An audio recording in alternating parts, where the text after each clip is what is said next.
What is up, sexies? How are you doing today? My name is Epic of Chris, and today I'm bringing you some Call of Duty Ghost gameplay and get this fucking ball out of here. Stupid thing's bugging me. What is up, guys? This is some Call of Duty Ghost gameplay on the map Strike Zone. It's not really too special. I actually got this gameplay literally 10 minutes ago, and I thought it was perfect for this type of commentary because I'm actually going to talk for quite a while. It's a 12-minute long gameplay, and it's not the gameplay you're probably going to be interested in. It's going to be my commentary. Because today I'm going to talk about my first ever paranormal experience. Yay! Such a perfect thing to do right now in the dark. Yeah, I'm going to talk about it.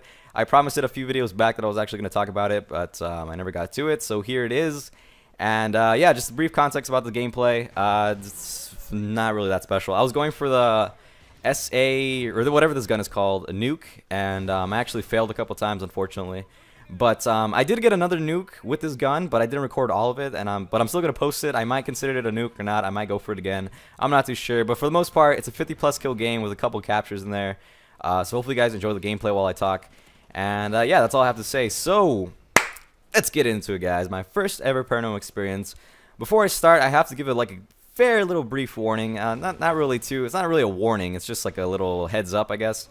Some of the things I might say might sound creepy to some people, and the reason why I mention that is because there's always going to be that judgmental group of people out there in the world that probably look at my videos and are like, you know, this guy's a creep or he's weird. Oh, why would you do that? That's so creepy and stuff. Because some of the things I might say might sound creepy to some and might not sound creepy to others. You know, you never know. But I just want to give a little heads up. Some of the things I might say might be creepy, but for the most part, it's just the honest truth. So yeah, that's all I wanted to say. Now let's get into it. So I have to give like a kind of a context before I start talking about my paranormal experience, or not, it wouldn't make any sense. So basically, it all starts with my uncle. I had an uncle who died back in the late 80s, and I don't know if he's considered like my uncle. I don't know if he's technically my uncle because he did die before I was born. So technically, I wouldn't have, I don't know how to explain it. Like, he died in the late 80s, I was born in the 90s, so I don't know if he's technically my uncle or not. Leave a comment if you figure out, if you know. I don't know. I think he's just, yeah, I'm just going to call him my uncle. It doesn't really matter. I don't know why I'm getting into that. But yeah, so I'm going to call him my uncle. He's my uncle, and he died in the late 80s. So yeah, right before I was born. And when he died, he wanted to cremate his body. So, you know, obviously he was burned, and his ashes were kept in a little jar and stuff. So yeah, that's what happened. But unfortunately, he wasn't really close to a lot of people in my family. He wasn't really I guess connected with a lot of people. Not a lot of people liked him. My dad kind of described him as like sort of a loner and stuff. He was kind of like away from the family and whatnot. So it's pretty unfortunate, but that's how it was. So when he died and his ashes were, you know, created, I guess, and kept in a jar, they were kind of passed around throughout the family because not a lot of people actually wanted his ashes, you know, for simple reasons like, oh, we didn't really know him. You know, it's kind of weird and creepy to keep his ashes, you know, different reasons like that. And finally, his ashes landed onto my dad's hands, and he decided, you know, he didn't want to be messed up, so he kept the ashes himself. But we don't actually keep his ashes inside our house because I think the main reason is because we weren't really connected with him. I think the only person that ever knew him in like my nuclear family was my dad. He was the only person that has ever met him, and that's like ever really known him and stuff. So yeah, so we don't keep his ashes inside the house. Instead, we keep his ashes in our garage. And our garage is outside, obviously. And our garage is like kind of like a storage. It's not really like a work on your car type garage. It's actually just like a workshop and stuff. So we keep it in there. We keep his ashes. I do not know where his ashes are, which is kind of weird because like, I don't know. Well, I'll explain it later. But yeah, we keep his ashes in our garage, and that's basically it. So now to my paranormal experience. So about, I would say like a year ago. I don't remember the exact day. I don't remember the exact circumstances. But basically, what happened is my dad worked outside, and he was working on. I think he was mowing the lawn or something. And you know when you mow the lawn, and because I have a big ass backyard, and I have a lot of I'll have like a big, have a lot of patches of areas where there's no grass there. So when you mow the lawn over those areas, all this dust, you know, basically flies. But that's not really important. I don't know why I'm saying that. But basically, he was all dirty and he was all dusty, and he didn't want to bring into the house some dust and stuff. So he has an air compressor, and that air compressor is important to remember because it's gonna be mentioned later on in the story. But basically, this air compressor, I have to describe it because it won't make any sense if I just talk about my experience. So basically, this air compressor is composed of a switch, a valve, and a wire to plug into the electric outlet. And so, obviously, the wire, it's meant to turn on the thing. That's what gives it power. It has this little lever switch thingy that's like kind of like a light switch, and when you flip it up, it turns on, and when you flip it down, it turns off automatically, or not automatically, just manually and stuff. And it also has this valve, which when you turn to the left, it releases the air, which obviously is used to use the air compressor, because that's what that's what releases the air and just allows you to use the air compressor.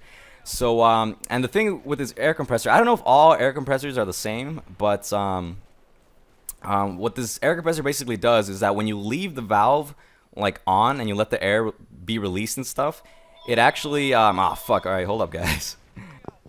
Sorry about that, guys. I got called by a freaking dentist office advertising braces. I don't even need braces. I got my braces off like 6 months ago. It's so freaking stupid, but I'm sorry for that, guys. But yeah, anyway, I was describing the air compressor. Yeah, so basically it has this valve that when you leave it on and the air is kind of released, it makes this noise which goes, it's a big loud noise. It's very, very well heard. And that's basically what happens. And also when you flip the little valve, I mean not the valve, when you flip the switch up, it automatically turns on the air compressor, which then makes that big ass noise like that shit. So yeah, you have to remember that air compressor makes that type of noise. And I die right here. I was on a good streak. I died, but unfortunately my fucking teammate didn't have my back. But anyways, so yeah, you have to remember my air compressor makes that weird noise. So just remember that. So yeah, on to my experience. So about like a year ago, my dad, I don't remember the exact date, I don't remember the exact circumstances, but my dad basically, he was outside mowing the lawn, and when he mows the lawn, he wears like his little, like I guess work clothes and stuff, and he doesn't want to get them all dirty because when he comes inside, he doesn't want to bring in like the dirt and the dust and stuff.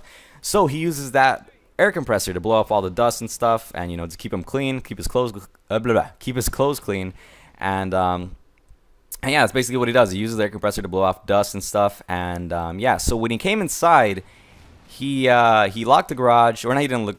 He just closed the garage. Basically, we have like a big ass door, and you could either lift it up or close it. And yeah, that's basically what he did. He closed the door, and yeah, that was basically it. He came inside, and that was it. So like about a half an hour later, all of a sudden the air compressor turns on. It's that noise that I was talking about. It starts making that noise. And he was like, I could have sworn I closed the valve. I could have sworn I turned the switch down, and I could have sworn all that. But he wasn't too sure. He was all like, oh, well, anyways, can you go close it, Chris? And I'm like, all right, yeah, sure, why not? I wasn't going to say no. It didn't seem like a big deal to me. It was just go turn off the valve, and that's it. So, or go turn off the air compressor. So I went to the garage, I went inside and everything. And the air compressor, basically the valve was turned on, so I was like, oh, all right. So yeah, he just forgot to turn off the valve, and that was basically it. So so I just closed the valve, released all the air because it has like built up air when you close the valve, and I just did all that business, and I closed the garage and I went back inside. Half an hour later, I'm like, whoa, what? Why is it doing that? Why is it doing that noise? I have no idea. I got kind of like, I didn't really get freaked out at the moment because I just figured, oh, maybe the wind hit the little switch and it just turned on by itself, because that little switch that I was talking about that you could flip on and off is very, very fragile, and it's very, very not strong. So like any little movement can actually turn it on. And so I figured, maybe it was a rat or something. Maybe it was just the wind. I'm not too sure, but it probably wasn't anything. So I told my dad, like, oh, why is it turned on again? Oh, maybe the switch is just turned on. I'm like, yeah, that's probably right. So I decided to go back and turn it off. Then again, I wasn't creeped out or anything. I wasn't scared. I was just, like, oh, it was just nothing to me, basically. So so yeah, I went back to the garage, and this time the little lever thing, it was on. It turned out it was switched on. And I was like, all right, so yeah, it was probably the wind or something. So I turned it off. And I believe this was the time when I was like, all right, so I'm just going to unplug it so it doesn't make that noise again. So that's what I did. I turned off the switch, and I just unplugged the air compressor, and I went back inside, closed the garage, did all my business, and that was it. 10 minutes later, I shit myself. I was so fucking creeped out. I was like, no fucking way. What was that? I was incredibly creeped out. And at that time, I did know my uncle's ashes were in my garage. Like I wasn't like my parents weren't keeping a secret from me or anything. They did tell me I did know everything about my uncle and stuff and his ashes and whatnot. So so I told my parents, like, there's no way I unplugged it. There's no way in hell that it could have turned on. I have no idea how it turned on. And my dad, he basically started telling me that maybe it was my uncle. And I was like, what? Ghost? Are you kidding me? I didn't really think it was ghosts because, ow, forget my hand. I didn't think of like the paranormal doing this shit. I didn't really actually just think of my uncle. Like I knew his ashes were in my garage, but I never thought like he would like get up and turn on the air compressor for some reason, because like why would you do that? But he started telling me like, oh, it was probably my uncle. I'm like, holy shit. So I was kind of scared, and I went back with I told my mom to come with me to turn off the air compressor. I'm like, come on, fuck that. I'm not going by myself. So I went back with her, and so we went inside the garage and everything, and yeah, the thing was plugged back in. I clearly remember of me just unplugging that thing, and it was plugged back in, and I was really, really freaked out.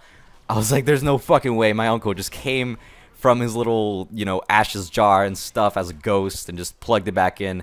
And I was incredibly creeped out. And it actually turns out my neighbors have actually seen some sort of paranormal activity going on between their house and my garage, because my garage is like literally 10 feet away from my neighbor's house. It's very, very, I have like a wall that separates my house, my garage, with my neighbor's house, so it's very, very close by. And my mom told me that the neighbors have told her that they have seen a man from their house jump over to my house into the garage. Like they seen, because my garage kind of has like this little back alley thing. It's like my garage is basically not just sit in a corner. It has like a little gap in between of like the wall and the garage itself. It's kind of hard to explain. You have to like be at my house to understand. But basically, there's this little like dark area, and they have claimed supposedly to have seen a man jump from their house, or their house, onto my garage. Basically, they don't know who this man is, so they have claimed to have seen like a little black shadow silhouette type person just jump over from their house onto my garage, which is very, very fucking scary. So supposedly my mom was like, oh yeah, that's your uncle, I guess, supposedly, and stuff. And that's really, really creepy. It kind of scared the shit out of me back then, but you know, now I really don't mind, because like I don't think he's actually like haunting us. When I think of haunting, I think of like Paranormal Activity 1, 2, 3, 4 type shit, you know, because they're actually trying to hurt the person, like the Paranormal Activities and stuff like that. But I just feel like maybe he's just trying to, you know, send a message, or, you know, try to communicate with us, try to let us know that he's actually there, and he's, you know, his spirit is there and stuff like that. So I'm not really that scared of him, I guess, scared of his presence and whatnot. But do I believe all that? Do I believe it's a ghost? Do I believe, you know, he actually jumps over onto my garage every night? Maybe. I'm not really too sure. I kind of have to just take their word for it. But for the most part, that, guys, is my first paranormal experience ever. Hopefully my last.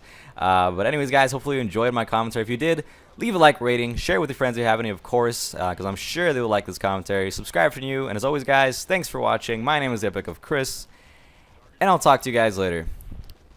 Peace. Sound kind of gay. Peace.